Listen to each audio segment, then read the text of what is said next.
Bonjour et bienvenue, je suis Géraldine Massard, sophrologue, massothérapeute et maître Reiki. J'espère que vous allez bien et que vous prenez bien soin de vous et de ceux que vous aimez.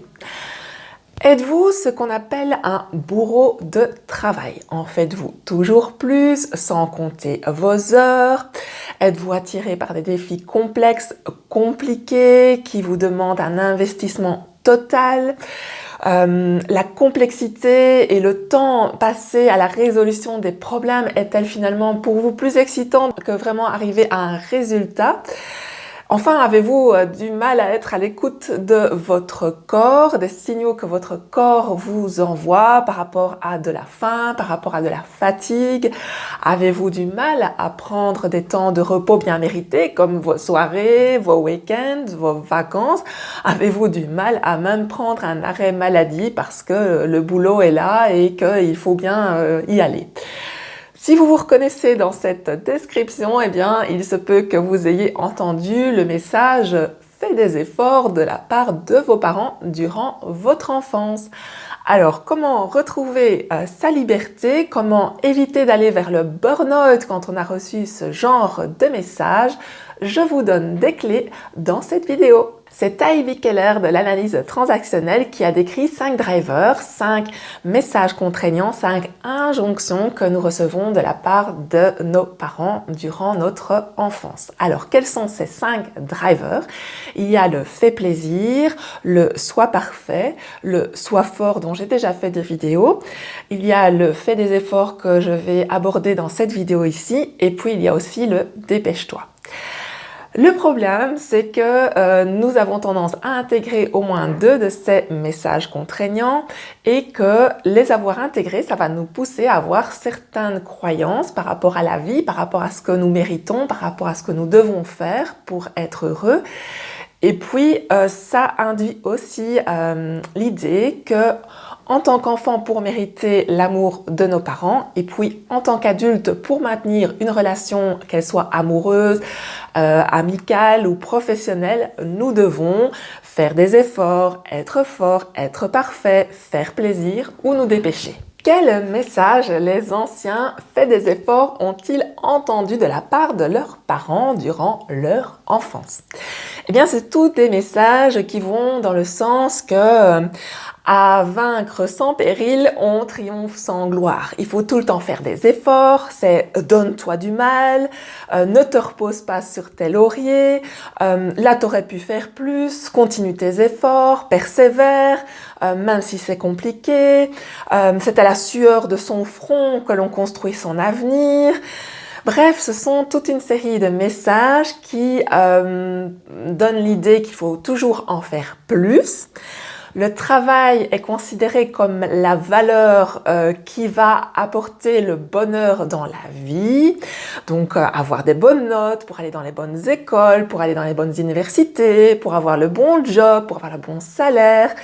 En faire toujours plus pour vraiment arriver à cet idéal de vie. Et puis, eh bien, on nous invite aussi à ne pas écouter notre corps. Par exemple, dans ma famille, on ne pouvait pas être malade et on ne pouvait pas non plus avoir des loisirs ou avoir des relations amoureuses parce que tout ça, ça perturbait la concentration sur le travail. Le principal, c'était vraiment le travail. Quels sont les avantages et les inconvénients d'avoir reçu le message « Faites des efforts » durant votre enfance? Eh bien, comme dans toute chose, il y a toujours un côté lumineux et un côté plus sombre à la même médaille. Et tout le défi d'une vie, c'est de trouver de l'équilibre. Parce que les avantages d'avoir reçu ce message, c'est que ça donne des personnes qui sont très impliquées dans tout ce qu'elles font, des personnes dévouées, des personnes qui sont endurantes, persévérantes, qui vont savoir faire des efforts importants sur la durée. Ce sont aussi des personnes pleines d'énergie et qui savent mener plusieurs projets en même temps. Le revers de la médaille, les inconvénients, eh bien, c'est que ces personnes peuvent aller vers le burn-out parce que ce sont des personnes qui sont tellement dans le faire, dans l'agitation, dans la valeur par rapport au travail accompli, qu'elles ont du mal à se donner des temps de repos, des temps de repas. Les vacances sont de toute façon aussi des moments où s'agiter, ou faire des travaux, ou encore faire des efforts. Et finalement, ces personnes ont du mal à lâcher prise et à profiter des choses simples de la vie. Comme elles sont aussi très axées sur le travail, ça peut les freiner dans le fait de développer une vie personnelle plus riche ou stable parce que elles n'ont pas le temps de créer des liens authentiques et vivants. Elles sont tout le temps occupées ailleurs ou à faire d'autres choses qu'à être avec leurs proches, leur famille, ce qui peut à un moment donné lasser, mener à des divorces, à des séparations. Quelles solutions mettre en place pour retrouver toute votre liberté d'action, mais aussi votre bienveillance vis-à-vis de vous, de votre corps, et de retrouver de la fluidité dans vos relations avec les autres? Eh bien, comme toujours pour moi, ça passe d'abord par une prise de conscience. Si vous ne savez pas ce qui s'est joué pour vous durant votre enfance, eh bien, vous ne pouvez pas remettre en question les messages contraignants qui vous ont été donnés. Donc, mettre en lumière, prendre conscience, guérir ce qui doit encore être guéri, et puis vous rechoisir pour le meilleur, pour la vie que vous voulez pour vous et pour vos proches. Deuxième rappel, durant votre enfance, on vous a donné l'idée que pour être aimé, vous aviez besoin de toujours en faire plus, de travailler encore plus fort. C'est faux. Pour être aimé, la seule chose que vous ayez à faire, c'est d'être vous-même. Vous êtes merveilleux, vous serez toujours suffisant et merveilleux dans les yeux de ceux qui vous aiment réellement, et vous ne le serez jamais dans les yeux des personnes qui essayent d'instaurer des jeux de pouvoir, de manipulation. Donc, soyez à l'écoute, soyez vous-même. Si vous observez que vous devez, pour maintenir un lien personnel ou professionnel, vous épuiser, mettre en danger votre santé ou en faire toujours plus au-delà du raisonnable, eh bien, c'est que vous êtes dans une relation toxique et qu'il y a des décisions importantes à prendre à ce propos. Vous êtes merveilleux et vous n'avez qu'une chose à faire pour être aimé, c'est d'être vous-même. Une première solution pour retrouver votre liberté quand vous avez reçu ce message « Faites des efforts », eh bien, c'est d'apprendre à ne plus faire d'efforts et à vous donner des temps que j'appelle des temps de rien, des temps où vous êtes vraiment dans le moment présent, où vous vous calmez, où vous vous posez, où vous êtes vraiment là, présent à ce qui se passe pour vous, dans votre cœur, dans votre corps, et aussi dans ce qui se passe dans le cœur des personnes qui font partie de votre vie. Développer des relations riches, vivantes avec les autres, avec son amoureux, son amoureuse, avec ses enfants, avec ses amis, avec ses parents, mais ça demande des temps de présence, des temps où on est vraiment là, où on n'est pas en train de faire 1000 activités, parce qu'il y a des malaises, il y a des chagrins, il y a des joies qui ne se disent que dans des moments où on est plus posé. Et comment voulez-vous être à l'écoute de ces moments si vous êtes tout le temps en train de courir? Donc, laissez-vous ces moments vraiment importants de week-end, de vacances, de soirées pour être là pour vous, pour les autres, pour créer des relations vivantes sans toute cette agitation. Une autre ressource à mettre en place, mais absolument pour retrouver votre bienveillance vis-à-vis de vous-même, c'est d'être à l'écoute de votre corps et des signaux d'alerte qu'il vous envoie. Si votre corps vous envoie un signal de douleur, un signal de faim, un signal de fatigue, il a besoin d'être écouté. Donc à ce moment-là, vous devez absolument apprendre à vous arrêter, à lui donner à boire, à manger, du repos, à aller voir le médecin s'il y a une douleur qui est présente parce que votre corps a peut-être besoin d'un médicament, d'un accompagnement avant que ce ne soit trop tard. Donc, votre corps, c'est votre allié, ce n'est absolument pas votre ennemi.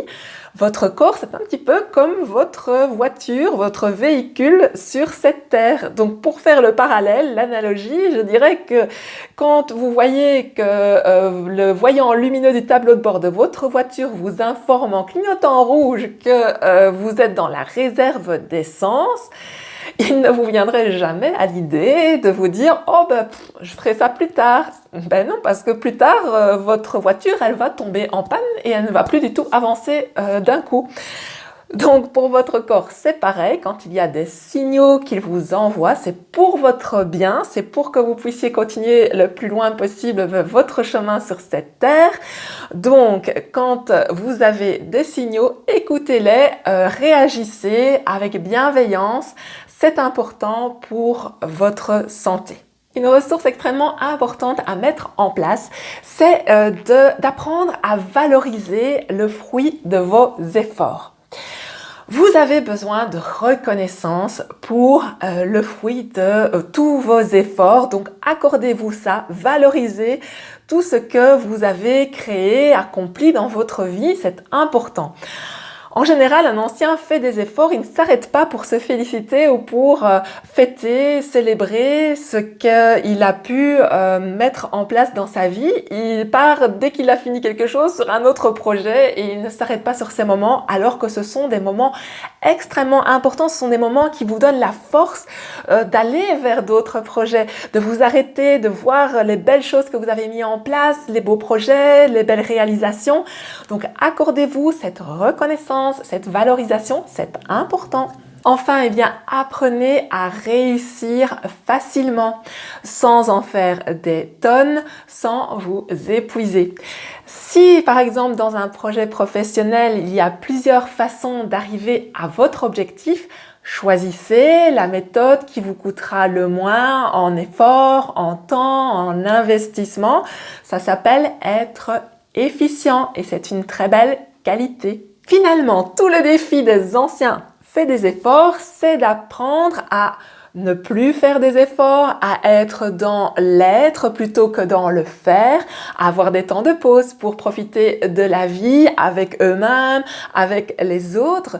C'est aussi être à l'écoute de votre corps, des signaux d'alerte, d'alarme qu'il vous envoie.